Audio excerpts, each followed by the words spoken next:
Shalom, jumpa lagi dengan saya di Klavus Sukacita. Saya akan membagi bagian kebenaran firman Tuhan bagi setiap kita. Mari kita berdoa. Tuhan Yesus, kami rindu hidup kami terus diisi lewat firman-Mu. Tolong kami Tuhan lewat bagian bacaan firman Tuhan agar kami dapat menangkap suara Tuhan. Amin. Bagian firman Tuhan dalam Zakaria pasal 9 ayat yang ke-13, demikian bunyi firman Tuhan. Sebab aku meluntur Yehuda bagiku, busurku isi dengan Efraim, dan aku mengayunkan anak-anakmu hai Sion terhadap anak-anakmu hai Yunani. Aku akan memakai engkau seperti pedang seorang pahlawan. Demikian jauh pembacaan firman Tuhan. Pemirsa Klavus yang diberkati oleh Tuhan. Tuhan mau memakai setiap kehidupan kita untuk menjadi alatnya di tengah-tengah dunia ini. Oleh karena itu berikanlah hidup saudara untuk mau dipakai Tuhan menjadi alat Tuhan.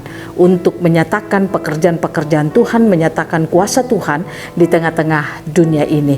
Ada banyak orang ketika dia menjadi orang Kristen tetapi dia tidak mau memberikan hidupnya menjadi alatnya Tuhan. Buktinya dia hidup menurut apa yang dia mau, dia hidup menurut apa yang dia inginkan, dan dia hidup menurut apa yang dia pikirkan.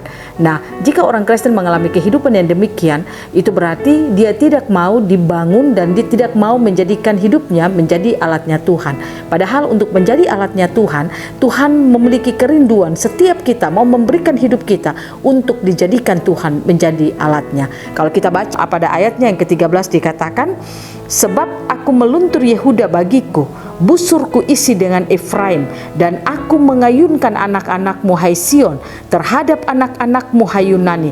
Aku akan memakai engkau seperti pedang seorang pahlawan. Itu berarti untuk menjadi busur, untuk menjadi pedang, itu berarti alat-alat yang mau dipakai Tuhan untuk mengalahkan musuh. Nah, ini menjadi gambaran bahwa Tuhan mau setiap kita yang percaya kepada Yesus Kristus, kita harus memberikan hidup kita untuk mau dijadikan Tuhan menjadi anak panah, busur, dan juga mau dijadikan menjadi pedang. Nah, gunanya untuk apa saudara? Untuk mengalahkan siasatnya musuh. Nah, oleh karena itu berikan hidupmu untuk dipakai Tuhan, untuk menjadi alatnya. Bagaimana caranya supaya saudara dapat memberikan hidup saudara dijadikan Tuhan menjadi alatnya Tuhan? Yang pertama, izinkan firman bekerja hebat di dalam hidup saudara. Orang yang suka mendengarkan firman dan melakukan firman Tuhan, dia adalah orang yang mau memberikan hidupnya untuk terus dikerjakan firman Tuhan. Sehingga ketika firman terus bekerja di dalam kehidupannya, dia mengenal siapa Tuhan dan dia pasti akan dipakai Tuhan untuk menjadi alatnya Tuhan. Yang kedua, saudara memberikan hidup saudara berjalan seperti apa yang diinginkan oleh Tuhan. Jangan pernah engkau berjalan melalui keinginanmu, tapi biarlah keinginan Tuhan itulah yang akan menjadi keinginanmu. Saya percaya dengan engkau melakukan hal demikian, maka engkau akan menjadi alatnya Tuhan. Yang ketiga yang harus saudara dan saya lakukan adalah izinkan Roh Kudus terus bekerja di dalam hidup saudara. Karena untuk menjadi alatnya Tuhan, untuk mendengarkan firman, mengerti kata firman Tuhan, menangkap suara Tuhan, itu hanyalah pekerjaan Roh Kudus yang bekerja dalam hidup kita. Oleh karena itu, izinkan Roh Kudus itu bekerja di dalam hidup saudara.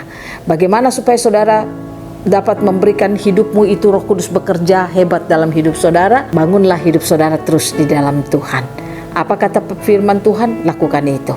Apa yang diperintahkan Tuhan? Lakukan itu. Itu tandanya engkau memberikan Roh Kudus bekerja hebat dalam hidupmu. Dan ketika Roh Kudus bekerja hebat, maka hidupmu itu akan luar biasa. Saya percaya kalau saudara dan saya menjadi alatnya Tuhan, maka iblis tidak akan pernah bisa mengambil bagian dalam hidup kita, dan iblis tidak akan punya kuasa lagi di dunia ini. Dan kita akan diberikan kemampuan daripada Tuhan untuk mengalahkan siasat jahat daripada iblis itu. Berikan hidupmu menjadi alatnya Tuhan. Tuhan Yesus memberkati saudara. Amin. Mari kita berdoa. Tuhan, kami memberi hidup kami mau dipakai Tuhan menjadi alatnya Tuhan. Roh Kudus tolong kami, mampukan kami berikan hati terus dikerjakan oleh Roh Kudus. Amin. Shalom, Tuhan berkati kita semua.